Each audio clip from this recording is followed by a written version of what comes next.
grows in popularity, we want to make sure that all of you at home using AI to create custom heat transfer artwork know how to properly prepare your AI-generated designs ready for print. So in today's episode of Artworking for Heat Transfers, Dane is going to take an AI-generated image and remove the white background to show you all exactly how quick and easy it is to do.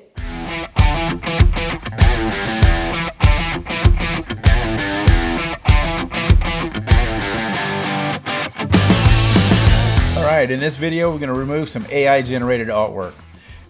So let's go ahead and take a look. Alright, here we have a pretty cool lion mascot.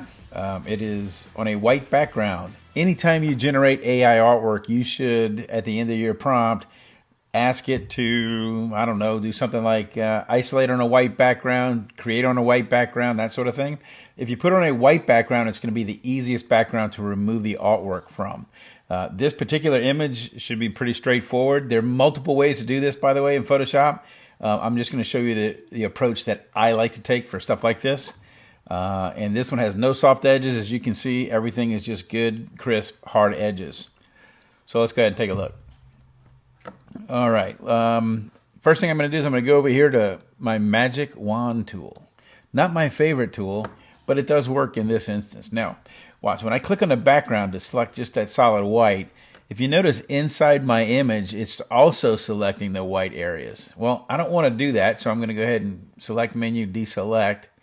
And you see right here up at the top, while my magic wand tool is selected, I have this word contiguous, right? So if I click on that and now click on the background, it's only going to select the white areas that are connected together, right? It's not going to go inside my image and select any of this other stuff. So it's going to make it a little easier to work with. All right, so now I got my white selected, but I want to select my artwork and put them on its own layer. So let's go ahead and go to the select menu, and we'll inverse that selection. So now it's not selecting the background, it's actually selecting the lion's head. With that layer selected there, if I hit my Command J on my Mac or Control J on your PC, it will put anything that's on that layer onto its own layer, or anything that's selected onto its own layer, I should say. So anytime I pull stuff off of a white background, I'm going to go ahead and put a black background behind it. I'll hit my D key to give me my black foreground color. And as long as that new layer underneath there is selected, if I hit Option Delete or Alt Backspace on your PC, it will fill that with the foreground color. So now I'm going to select my artwork. Now what I want you to do is take a look. It sees, it looks pretty good except around the edges. Now if I were to just send this is white anti-aliased pixels. That's going to show up in my transfer. That's going to be horrible. This is, you see this quite a bit for, when people don't really understand what they're doing. So hopefully, if you don't know how to do this, you're going to find out right now and your stuff's going to be perfect. All right, so here's a couple ways I would approach it. I'm going to probably show you 3 different techniques, and I think only one's going to work for this particular instance. So let's go ahead and do that. I'm going to go, first thing I would tell you to do is go ahead and go to Layer Menu, come down to Matting, and go to Defringe, right? And in here, I'm going to put in 2 pixels, and I'll hit OK.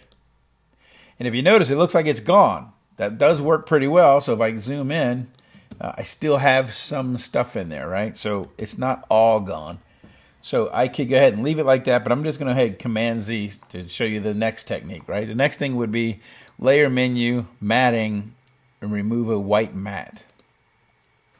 Now it didn't look like it did anything this time. Sometimes it does though, like especially soft areas, or soft faded areas, and you'll see that in another video.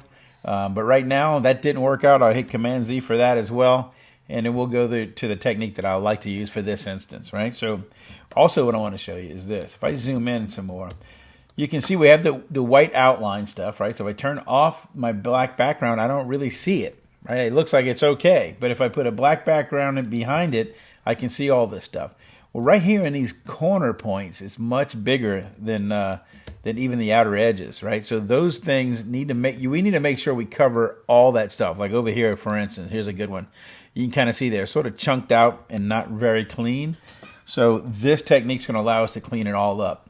So I'm going to go ahead and hold my Command key on my Mac or the Control key in your PC, and I'm going to come over to my layers, and I'm going to click on. Notice when I hit the key and I'm selected over my my image here, my cursor changes. I get a little box, a little selection box. I'm going to click on that. Now it's selected everything on that layer. And what I want to do is I'm going to zoom in a little bit so we can kind of see what we're doing. And I'm going to go to select menu, modify, and I'm going to go ahead and expand it by 1 pixel. I just need to get it a little bit larger to work with, right? So now what I'm going to do is I'm going to go ahead and hide these selections. They will still be selected, but I'm going to hide them from view just because they get pretty distracting. So I can do that by going to my view menu and come down to extras. See that Command H? Normally I would just hit Command H, but I'm going to go ahead and do that, and it's going to hide it.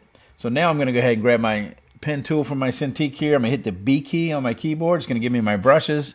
This one happens to have a hard edge brush. That's what I'm looking for. My foreground color is still set to black. I'm on this artwork layer, which is good. And if I start painting on here, notice I'm just getting rid of those white pixels completely, right? And it's giving me super clean edges. So now what I'll show you this, right? So if I turn on and off my black background under here, you can see I still have all my black stuff where I just painted, but it's super clean and there's no white little erroneous pixels floating around that's going to just drive you crazy or really make a bad print. So I can, with my left bracket key, I can reduce the size of my brush, and the right bracket key will enlarge the size of my brush. And I'll just keep going back and forth just depending on where I'm at in my image here. And if I want to make sure, right, that I'm only going over this kind of stuff where my white lines are. And this is why, right? So if I continue and I accidentally go over, I'm still going to ruin my image that way, right? Because everything on that layer is selected, not just the black stuff. So I'm going to Control Z or Command Z that one. And as long as I stay outside of the artwork itself and just stay on this part that I want to clean up, I can do that pretty good and pretty easily. Holding my space bar moves me around so I don't have to zoom out. This works really easily because I have a solid color. It could be black, white, purple, makes no difference. As long as I have a solid color, this technique will work. And a solid color on my artwork, right? The outline of my artwork is what I'm meaning when I say that. So almost done here. All right, now Command 0 will fill my screen. I'll turn off my black background now. I can throw it away. I don't need it. And actually, I could throw this one away. I don't need that either.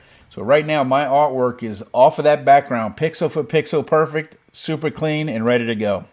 In the next couple of videos, I'll show you how to handle things with faded edges, how you remove those kind of things off of backgrounds as well. Hopefully you learned something. Stick around, we've got a lot more to go.